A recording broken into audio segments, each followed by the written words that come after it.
మా ఇంట వెలిగేటి దివ్వెల శ్రీరస్తు చిరునవ్వులా మా కంట కురిసేను వెన్నెల శుభమస్తులే చూపుగా పుట్టింటోళ్ళ పుణ్యాలన్నీ తోడు నీడగా అత్తింట్లోన స్వప్నాలెన్ను పండిపోగా వరాలిచ్చు ఈ దేవత వచ్చే ఆలుగా అమ్మగా అన్నిగా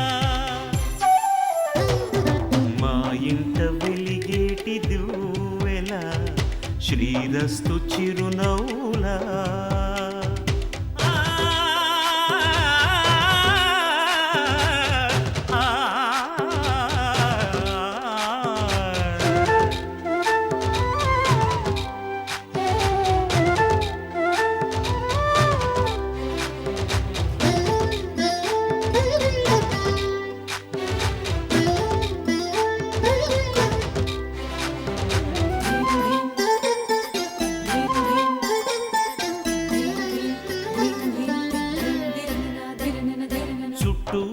చీకట్లన్నీ కాటుక పెట్టింది తన కష్టాల కన్నీరు తానే తాగింది మాట మాట మంచి చెడ్డ మాలలు కట్టింది తన అమ్మోరి మెళ్ళోన మల్లిగా మారింది సహనంలో భూమాతై సహధర్మంలో సీతై సాగింది ఒంటిగా పగలంతా ఇల్లాలై పతి కోరే ప్రియురాలై పండింది జంటగా ఆ దేవతే మాకు ప్రేమాంకితం చేసేలి జీవితం ఎన్నడు మా ఇంట వెలిగేటి దివ్వెల శ్రీరస్తు చిరునవ్వులా మా కంట కురిసేను వెన్నెల శుభమస్తులే చూపుగా పుట్టింటోళ్ళ పుణ్యాలన్నీ తోడు నీడగా అత్తింట్లోన స్వప్నాలెన్నో పండిపోగా వరాలిచ్చు ఈ దేవత వచ్చే ఆలుగా అమ్మగా అన్నిగా మా ఇంట వెలిగేటి దివ్వెల శ్రీరస్తు చిరునవ్వులా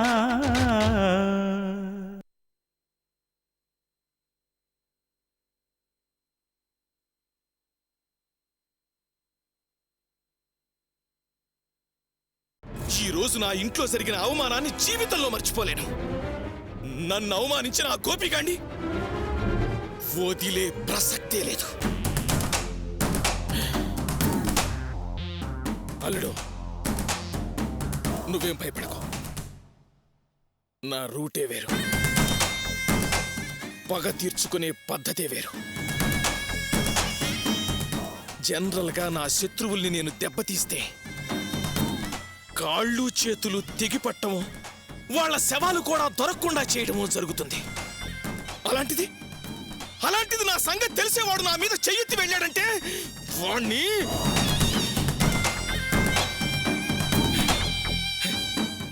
నా పెళ్ళావు నీ పెళ్ళావు నా దగ్గరకు వచ్చి వాణ్ణి చెయ్యొద్దని నన్ను బతిలాడితే వదిలేశాను. వాడు అసలే మెకానిక్. వాడు పడ్డా వాడికి ఎలాంటి దెబ్బ తగిలినా నేనే కారణం అనుకుంటారంటే వదిలేశాను. అందుకే పాత పద్ధతిలో కాకుండా కొత్త పద్ధతిలో వాడి మీద పగ తీర్చుకోవాలని చూస్తున్నాను. ఏం చేస్తారు మావయ్య? నేనేంటో వాడికి పూర్తిగా తెలియాలి. నా పేరు తలుచుకుంటేనే వాడు ఉలిక్కి పడాలి. అల్లుడు, కానీ నువ్వు నేను చెప్పినట్టు చెయ్యాలి. మీకంటే నాకు ఇంకెవరు ముఖ్యం మావయ్య? నన్నేం చేయమంటారు చెప్పండి. మీరు ఎలా చెప్తే నేను అలా చేయడానికి రెడీ. నీకు వ్యాపారం చెయ్యాలని ఆశగా ఉంది కదూ? ఆశ లేకపోవడం ఏంటి మావయ్య? అందుకనే కదా నేను వాడిని ఆ రోజు షెడ్ అడగడానికి వెళ్ళి అవమానపడింది. ఆ అవమానం గురించి బాధపడగలడు. నీ అవమానం నా అవమానం కలిపి వాణ్ణి అవమానించటానికి మరో దారి వెతికాను. చూడు, ఎలాగైనా ఆ షెడ్డు నీకు దక్కాలి అంతే. అయినా జరగని పని అని వాడు వాగేసి వెళ్ళాడు కదా, వాడికి ఆ షెడ్ అంటే ప్రాణం మావయ్య. ఏయ్! వాడు కుదరదు అంటే వదిలేసి కూర్చుంటే మన కెపాసిటీకి అవమానం. వాడు ప్రాణం అనుకున్న దాన్ని లాగేసుకుని వాణ్ణి చావు దెబ్బ కొట్టాలి. ఆ షెడ్డు ఎలాగైనా నీది కావాలి. అది వాడే సంతకం పెట్టి నీకివ్వాలి. కష్టం మావయ్య, వాడు ఎలా రాసిస్తాడు? అది సాధ్యం అవుతుందా? సాధ్యం అవుతుంది. వాడు షెడ్డు విషయంలో అంత ఆవేశపడ్డా నీ మీద, మీ కుటుంబం మీద వాడికి చచ్చేంత ప్రేమ ఆప్యాయతలున్నాయి. మీకోసం వాడు ఏమైనా చేస్తాడు. ప్రాణాలు ఇవ్వటానికి కూడా వెనకాడ్డం, దేన్నైనా వదులుకుంటాడు. ఆ విషయంలో వాడి మనస్సు చాలాసార్లు బయటపడింది. ఇప్పుడు ఆ ప్రేమ ఆప్యాయతల్ని ఆయుధాలుగా మలిచి వాటితోనే వాడి గుండెలో పడవాలి. ఆ షెడ్డును వాడి నుంచి మనం లాక్కోవాలి. అందుకు నేను వేసిన పథకంలో మొదటి స్టెప్ నీకు దొంగతనం వంటగట్టి మా ఇంట్లో నుంచి నిన్ను బయటికి గింటేయడం. మావయ్య, కంగారు పడకలడు. డ్రామాలో మొదటి సీను సూపర్ సస్పెన్స్. మన మనుషులు ఇందులో నీకు సపోర్టింగ్ క్యారెక్టర్స్ వేస్తారు. దొంగ అనే ముద్ర వేసి బయటికి గింటాక నువ్వు నేరుగా మీ ఇంటికెళ్ళావు. ఆ బాధ భరించలేక ఫుల్లుగా మందు కొట్టేసి నువ్వు రోడ్డు మీద పడిపోతావు. అది రెండో సీన్. అయ్యో పాపం అనే సింపతి వచ్చేలా యాక్ట్ చేయాలి, గుర్తుంచుకో. అది చూసి ప్రేమ కట్టలు తెంచుకొని వచ్చేసి తమ్ముడు అంటూ వచ్చేసి హీరోగాడు నిన్ను భుజాన వేసుకుని ఇంటికి తీసుకెళ్ళాలి. అదే భుజం మీద నీ బాధ్యతను కూడా వేసుకోవాలి. నీ పరిస్థితికి తనే కారణం అనేలా నువ్వు డైలాగులు చెప్పాలి. అతను పశ్చాత్తాపడాలి. నీ భవిష్యత్తు కోసం ఏమైనా చేయటానికి అతను సిద్ధపడాలి. మేలు కోరే అన్నగా, మంచి చేసే అన్నగా వాడి బిజినెస్కి నేను సాయపడాలి అనే ఆలోచన కలగాలి. హీరోయిజంతో త్యాగానికి ముందుకొచ్చేయాలి. అతను చూసి ఆయుధానికి పదును పెట్టి ఇల్లు తాకట్టు పెట్టి డబ్బు సాయం చేస్తానని తనకు తానే ప్రమాణం చెయ్యాలి. అప్పుడు ఆ చేతిని గట్టిగా పట్టుకొని లాగి గుండెకు హత్తుకోవాలి. అన్నా అని ప్రేమతో పులకరించిపోయేలా పిలవాలి. నువ్వు ఏడవాలి, వాణ్ణి ఏడిపించాలి. అదే 3 కంటిన్యూ చేయించి తాకట్టు పెట్టే కాగితాల మీద సంతకం పెట్టించాలి. మనం రాసిన కాగితాల్లో షెడ్డు రాసిచ్చేసినట్టు మనం కాగితాలు పెడతాం. అది వాడికి తెలియక సంతకాలు పెట్టేస్తాడు. తర్వాత షెడ్డు నీదవుతుంది. దర్జాగా వ్యాపారం చేసుకోవచ్చు. ఎలా ఉంది? ఎలా ఉంది అల్లుడు ప్లాను? సూపర్ మావయ్య.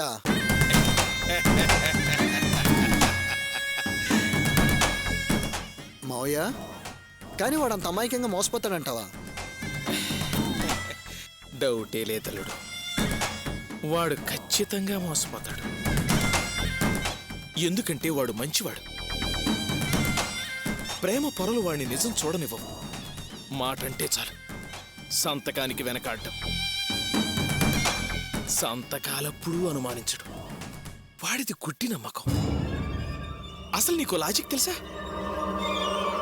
నమ్మిన వాణ్ణి మోసం చెయ్యగలం, అమాయకుణ్ణి ఏమార్చగలం.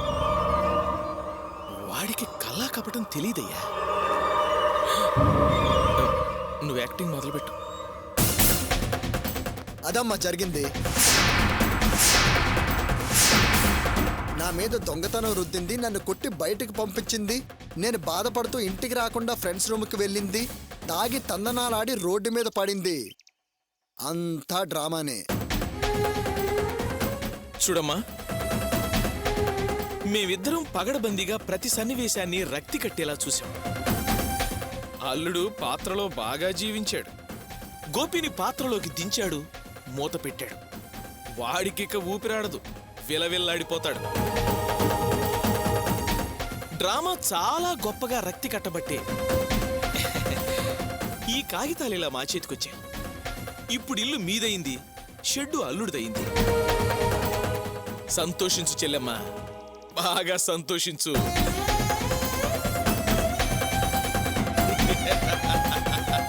అన్నయ్య గారు, ఇంత పెద్ద పథకం వేసి కనీసం నాతో ఒక్క మాటన్నా చెప్పలేదు.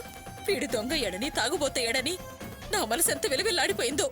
ఈ విధవన్నా కనీసం నాతో ఒక మాట చెప్పాలిగా. నాటకం అంతా అయిపోయి ప్రైజుల్లా కాగితాలు అందుకున్న తర్వాతే మీరింతగా భయపడుతున్నారే. ఇక ముందు ఏమాత్రం ఈ విషయం మీకు తెలుసుంటే, రాంగ్ మూమెంట్స్, రాంగ్ డైలాగులు చేసుంటే మొత్తం డ్రామా మొత్తం ఫ్లాప్ అయి ఉండేది. అందుకే నా భార్య బిడ్డకు కూడా తెలియకుండా జాగ్రత్త పడ్డాను. అల్లుడు చెప్పింది చెప్పినట్టు చేశాడమ్మా. మనకు కావాల్సింది సెట్ మాత్రమే మావయ్య. కానీ ఇల్లు మా అమ్మ తన సొంతం కావాలని ఎప్పటి నుంచో కనే కల. అసలు అమ్మ పేరు మీద ఉన్న ఆ ఇల్లు వాళ్ళ పేరు మీద మార్చి రాసేటప్పుడు నేను ఎంత బాధపడ్డానో నాకే తెలుసు. అందుకే ఎలాగైనా తిరిగి ఆ ఇంటిని అమ్మ పేరు మీద మార్చి రాయించాలని ఎంతో కాలంగా ఎదురు చూస్తున్నాను. అమ్మ కూడా అదే ఆలోచనలో ఉంది. అందుకే దొరికిన అవకాశాన్ని వాడుకున్నాను. కన్న తల్లి రుణం తీర్చుకున్నాను. అమ్మా, ఇక నుంచి ఆ ఇల్లు నీదమ్మా, నీదే. ఇప్పుడు నీకు ఆనందంగా ఉందా? ప్రే, ఎంత ఆనందంగా ఉన్నా లోపల కాస్త భయంగానే ఉందిరా. భయమా? ఎందుకమ్మా? నువ్వు ఇంకా భయపడాల్సిన అవసరమే లేదు. ఎందుకమ్మా మీరు భయపడటం? భయం లేదు, గీయం లేదు, నేనున్నాను. ముందు ఆ షెడ్డును నేలమట్టం చేసి అక్కడ పెద్ద డిపార్ట్మెంటల్ స్టోర్స్ కట్టాలి. అందులో నా అల్లుడు ప్రొపరేటర్ సీట్లో కూర్చోవాలి. అదే నా ముందున్న మొట్టమొదటి పని. ఆ డిపార్ట్మెంట్ స్టోర్స్కి ఏం పేరు పెడుతున్నానో తెలుసా? భాగ్యం. మీ పేరు లక్ష్మీకాంతం, నా భార్య పేర్లో నుంచి లక్ష్మి రెండూ కలిపి భాగ్యలక్ష్మిని పేరు పెట్టబోతున్నాను. బాగుందా? చాలా సంతోషం అన్నయ్య గారు. అమ్మయ్యా, ఇప్పటికి నా వియ్యపురాల ముఖంలో ఆనందం చూడగలిగాను. చూడమ్మా, ఇంకెప్పుడూ నువ్వు ఇలాగే ఉండాలి. అన్నయ్య గారు, ఇంకొక విషయం. ఏంటమ్మా చెప్పు. ఆ 50,000 విషయం. ఓ, ఆల్రెడీ అల్లుడు గారు చెప్పారమ్మా.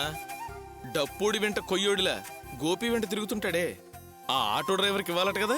అవునన్నయ్య గారు, ముందా డబ్బు గోపి చేతిలో పెడితే వాడికి కాస్త నమ్మకం కలుగుతుంది.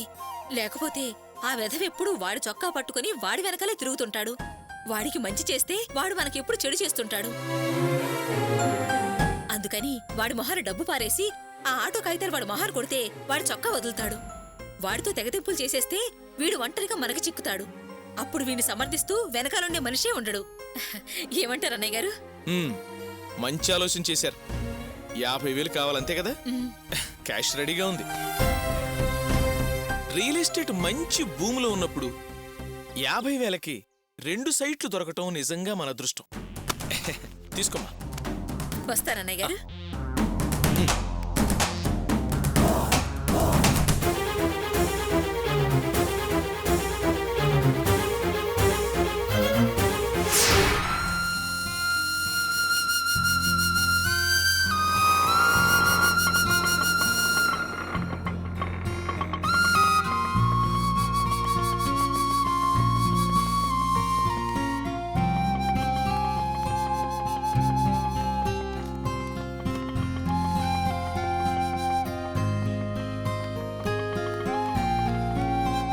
రామ్మా, ఏంటి ఇంత దూరం వచ్చారు? భాస్కర్ అన్నా, వెళ్ళి టీ పట్టరా. సరే అన్న. ప్రేమొద్దులేరా, నువ్వు వెళ్ళి పని చూసుకో. ఏంటమ్మా, ఏంటి విషయం? ఏమీ లేదురా, ఈ 50,000 ఇచ్చేద్దామని వచ్చాను. దానికి నువ్వు రావడం ఎందుకమ్మా? సాయంత్రం ఇంటికి వచ్చాక తీసుకునేవాడిగా. అది కాదు గోపి, నువ్వు సంతకాలు పెట్టిన కాగితాలు వాసు మామగారి దగ్గరికి తీసుకెళ్లి ఇచ్చాడు. ఆయన వెంటనే డబ్బులిచ్చాడు. అవి తీసుకుని సరాసరి ఇక్కడికే వచ్చావురా. ఏంటమ్మా, వాసు మామగారి దగ్గర డబ్బులు తీసుకున్నారా? అవునరా, నువ్వేమీ తప్పుగా అనుకోకు. ఆ కాగితాలు వేరే ఎవరి దగ్గరైనా తాకట్టు పెట్టినా వాళ్ళేమన్నా మోసం చేస్తారేమోనని వాసు మామగారి దగ్గరికి వెళ్ళాము. పైగా ఆయన చేసేది కూడా ఆ వ్యాపారమే కదా, మనకు కూడా భయం లేకుండా ఉంటుంది. అందుకే కాగితాలు ఆయనకిచ్చి డబ్బులు తీసుకొచ్చాము. వడ్డీ కూడా కడతామని చెప్పాము. ఈ ఆలోచన బానే ఉంది కానీ ఆయనేం తప్పుగా అనుకోలేదుగా? అబ్బే, అలా ఏమనుకోలేదురా. నీ గురించి చాలా గొప్పగా మాట్లాడారు, నిన్ను మెచ్చుకున్నారు కూడా. రే వాసు, ఇంతకీ ఏ బిజినెస్ చేయాలో ఏమైనా ఆలోచించావా? ఆలోచించారన్నయ్య. డిపార్ట్మెంటల్ స్టోర్ కట్టిస్తా అన్నారు. పేరు కూడా సెలెక్ట్ చేశారన్నయ్య. మా అమ్మ పేరు రేవతి వాళ్ళ అమ్మ పేరు కలిసి వచ్చేలా భాగ్యలక్ష్మి డిపార్ట్మెంటల్ స్టోర్ అనుకున్నాం. అవునరా, పేరు ఎలా ఉందన్నయ్య? బాగుందిరా, చాలా బాగుంది. భాగ్యలక్ష్మి పేరు కూడా బాగా కలిసొచ్చింది. రే, నువ్వు బాగా వ్యాపారం చేసి పైకి రావాలరా. నీ ఆశీర్వాదం ఉంటే ఖచ్చితంగా పైకొస్తానన్నయ్య. అయ్యో, నా ఆశీర్వాదం ఏముందిరా, అంతా మనల్ని కన్నవాళ్ళ ఆశీర్వాదం రా. వాసు, నువ్వు మాత్రం గొప్పగా ఎదగాలరా. ఖచ్చితంగా ఎదుగుతానన్నయ్య. ఒరే, ఇన్నాళ్ళు వీళ్ళ జీవితాలు ఏమవుతాయోనని భయపడుతూ ఉండేదాన్ని. ఈ రోజు నీ మూలంగా వీడికో మంచి జీవితం దక్కబోతుందిరా. ఇదిగో, ఈ డబ్బు తీసుకెళ్లి శివకిచ్చేసాయి. వాడి పెళ్ళం ఎన్ని మాటలంది. ఈ డబ్బు వాడికిచ్చేసి ఇక నీతో నాకు ఎలాంటి సంబంధం లేదని వాడితో చెప్పేసిరారా. అమ్మా, వాళ్ళ గురించి అలా మాట్లాడద్దమ్మా. శివ చెల్లమ్మ చాలా మంచివాళ్ళు. నా మీదున్న అభిమానంతో వాళ్ళు అలా ప్రవర్తించారు. భర్త మీదున్న ప్రేమతో చెల్లమ్మ అలా మాట్లాడింది. అంతేకాని వాళ్ళకి నా మీద ఏ కోపం ఉండదమ్మా. నిజం చెప్పాలంటే తప్పు చేసింది నేనే వెళ్ళి వాళ్ళని క్షమాపణలు అడగాలి. నువ్వేం తప్పుగా అనుకోకురా. ఏదో నా మనసుకు తోచింది పైకి అనేశాను, అంతే. సరే, ఈ డబ్బులు తీసుకో, మేం బయలుదేరతాం. వెళ్ళొస్తాం అన్నయ్య. మంచిదిరా. భాస్కర్, అన్నా, డబ్బు జాగ్రత్తగా లోపల పెట్టు. అన్నా, నేను ఓ మాట చెప్తాను, నువ్వేం అనుకో కదా. పర్వాలేదురా, చెప్పు. శివన్న విషయంలో నువ్వు చేసిన పని మాకు నచ్చలేదన్నా. చాలా బాధేసింది. శివన్నను కలవడానికి నేను కూడా ఆటో స్టాండ్కి వెళ్ళానన్నా. అన్న కూడా చాలా బాధపడ్డాడు. అన్న నువ్వు కొట్టిన దానికి బాధపడట్లేదన్నా. అన్న చెప్పినా వినకుండా నువ్వు ఆ కాగితాల మీద సంతకాలు పెట్టినందుకే చాలా బాధపడుతున్నాడన్నా. వాసు మిమ్మల్ని నమ్మించి గొంతుకొస్తున్నాడన్నయ్య. ఇట్లాంటి వాడి కోసం శివన్నని కొట్టావు కదన్నయ్య. నన్ను ఏం చేయమంటారు చెప్పండిరా. అప్పటికి శివగారితో చెప్పి చూశాను, వాడు వినలేదు. అందుకే ఆవేశంలో వాడి మీద చేసుకున్నాను. జరిగిందేదో జరిగిపోయింది.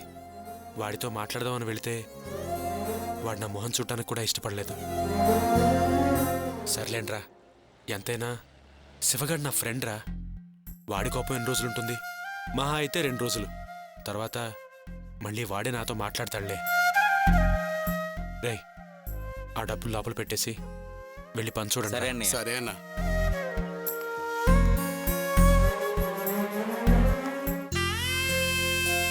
ఏమే వస్తున్నా. అత్త బట్టలన్నీ సర్దేశావా? సర్దేస్తున్నానండి.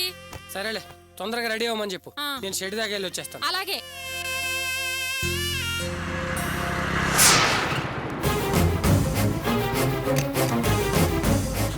బావా, ఆగరా. ఎందుకొచ్చా? అదేం చెల్లమ్మ అలా అంటావు?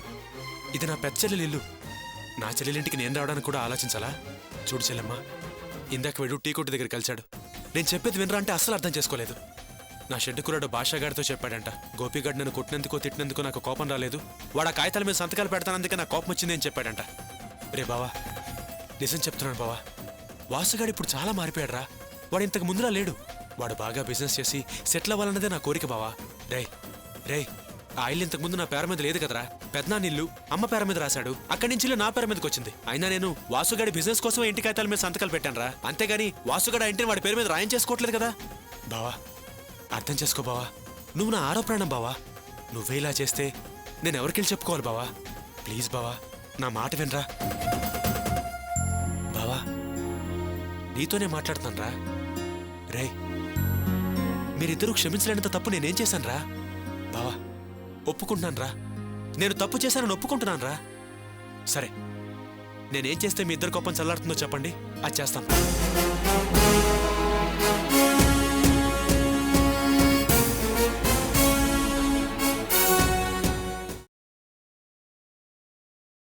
మా ఇంట వెలిగేటి దివ్వెల శ్రీరస్తు చిరునవ్వులా, మా కంట కురిసేను వెన్నెల శుభమస్తులే చూపుగా, పుట్టింటోళ్ళ పుణ్యాలన్నీ తోడు నీడగా, అత్తింట్లోన స్వప్నాలెన్నో పండిపోగా వరాలిచ్చు ఈ దేవత వచ్చే ఆలుగా అమ్మగా అన్నిగా